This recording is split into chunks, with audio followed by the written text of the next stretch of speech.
What in the world? You know what? This is why we call it We Tried It instead of We Nailed It. Hey y'all, it's Annie, and today I'm gonna be trying to make pumpkin pie from scratch. I don't know about y'all, but there has been a severe canned pumpkin shortage in my neck of the woods. And with Thanksgiving coming up just around the corner, that simply won't do. But before I crack into any pumpkins, I'm gonna give y'all 5 seconds to leave me a comment below on what you wanna see me try next. And while you're at it, I will give you 5 seconds worth of pretty pie inspiration.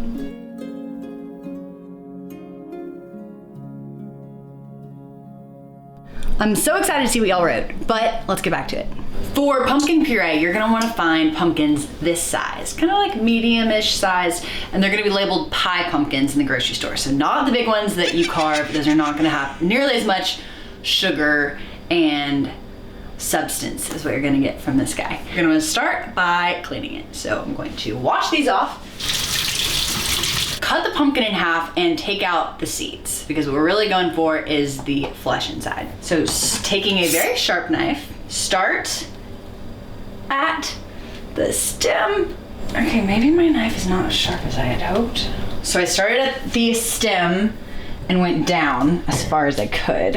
And now I'll do that on the opposite side. Maybe I can cut it through and then down. I thought this would be so much easier. This is worse than the watermelon. And split it. Whoa, there we go. I found a few methods or different ways to do this on the internet, from using your microwave to your Instant Pot. But today I've picked 2 of the simplest methods I've found: oven roasted pumpkin and boiled pumpkin. Now let's see which makes for the perfect pumpkin puree. All right, so my first method, I'm gonna be roasting it in the oven for about 45 to 60 minutes until the skin is easy to pierce and can kind of peel off easily. We're gonna save all this seeded goodness for a snack later. This is just not a pleasant job. It always grosses me out. Whoa. Ugh. Finito. I also just took off the stem because I don't really know how it's gonna do in the oven. All right. My oven is at 400 degrees. I'm putting these face down on a baking sheet lined with aluminum foil. I'll check on it in 45 minutes. I don't know if I'm ready to do this again. I broke a sweat with the first one. If you're having trouble cutting your pumpkin, try just shaving off a flat surface, actually on either side, kind of like you would with watermelon, to give you that stability and a solid place to start cutting.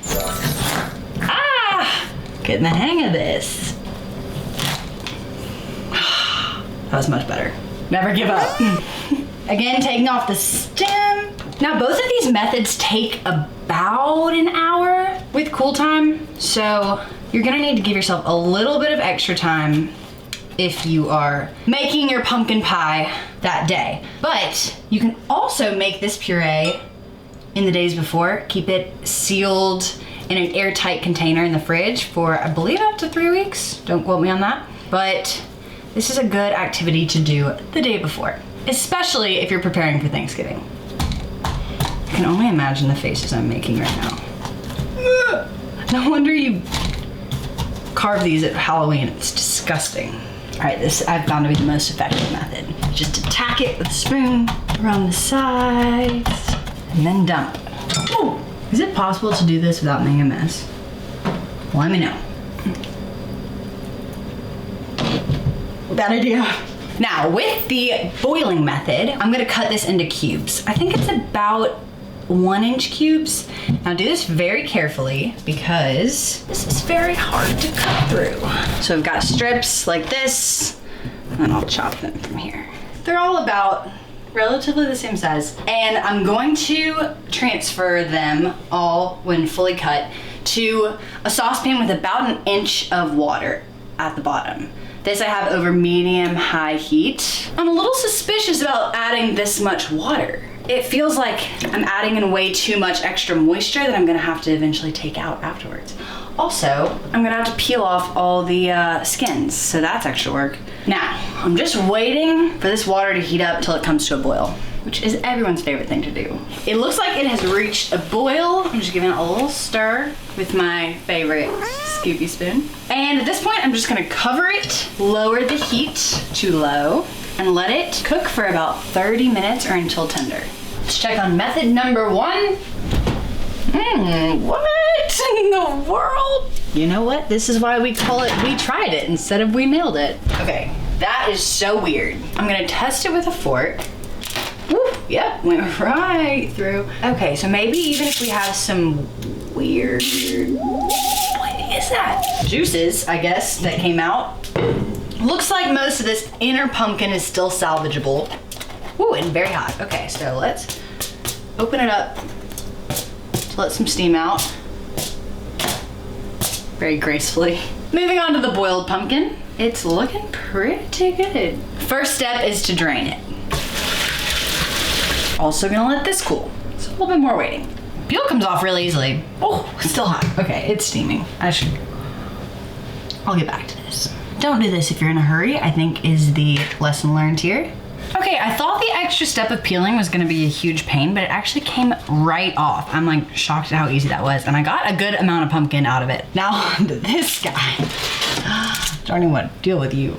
Okay, the inside looks pretty good, and that skin, I mean, it just peels away. It's drier, it's way more crumbly. Let's reveal you. Kind of cool, actually. I don't want to get any of these burnt pieces because I don't want my pie to taste burnt. You know, maybe it'll add just a little toasty flavor to my pie. It'll taste a little cozier. Okay, so try your best to ignore the little brown bits that I didn't get out of here. But these are my results. Now I'll throw them both in the food processor and see if that makes a difference. Okay, first up, oven roasted. And boiled. Ooh, I'm getting some water in there. I'm gonna squeeze this out a little bit. I've owned this cheesecloth now for like months and I've never had anything to do with it. Until now. Oh no! I'm so gross now. I was having a really good day until this. It's still going. I feel like I'm milking a cow. All right, so here is our thoroughly squeezed pumpkin. Now we process. So this stuff is thick. Maybe I took too much moisture out of it, but it's just kind of nice that you don't have to deal with any of that with the roasted one. So this ends up being not quite as creamy and smooth, and it looks like I don't really have as much of it. Okay, so you have oven roasted and you have boiled. You get slightly different results as we've seen, but really it's about what works for you. You'll get pumpkin puree either way. If you've tried to make pumpkin puree out of pumpkin a different way, whether it's in the microwave or the Instant Pot, maybe even the slow cooker, let me know in the comments below because I want to hear all the different ways that you've tried and which ones you've had the most success with.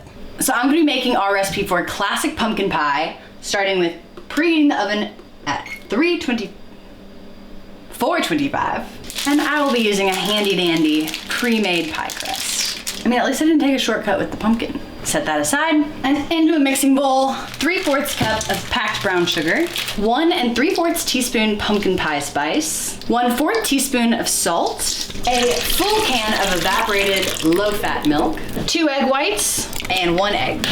Just whisk this all up.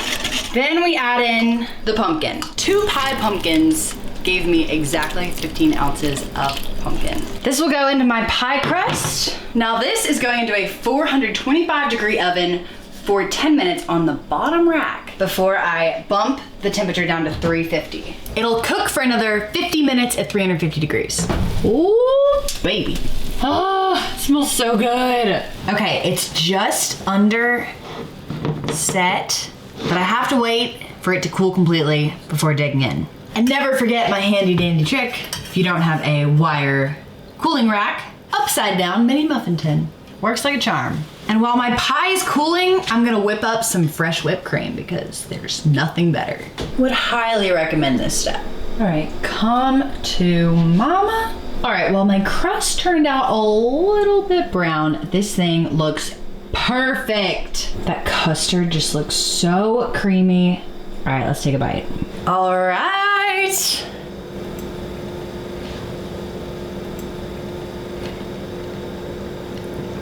Oh yeah. That is so good. And I'm not even the biggest pumpkin pie fan. Here's a tip.